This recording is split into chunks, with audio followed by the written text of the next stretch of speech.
গুণ তিন প্রকার, সত্য, রজতম।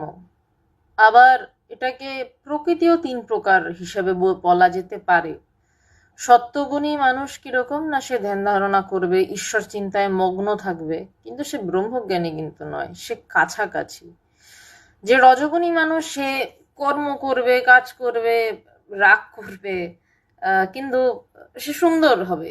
সে কর্ম করবে, ঈশ্বরীয় কর্ম করাটাও কিন্তু কর্ম। সে এমনি কাজ করবে, ঈশ্বরীয় কর্ম করতে উৎসুক থাকবে। রজগুণ না থাকলে কাজ হয় না, সত্যগুণে ধ্যান ধারণা সাধনা এই সমস্ত। তমগুণের ক্ষেত্রে সে মদ মাংস, ঘুমানো, একটা জড় পদার্থের মতন একটা জীবন, সেখানে কোনো ঈশ্বরীয় চিন্তার লেশমাত্র নেই।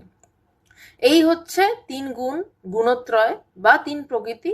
যেই মানে তম পেরিয়ে রজ, রজ পেরিয়ে সত্য, সত্যকেও পেরিয়ে গেলে, যদি পেরিয়ে যাওয়া যায়, তাহলে সেই ব্রহ্মজ্ঞান।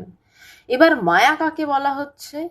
মায়া তো এই পুরোটাই, কিন্তু এই শুদ্ধ সত্যগুণ প্রধান যে প্রকৃতি, তাকে বলা হচ্ছে মায়া।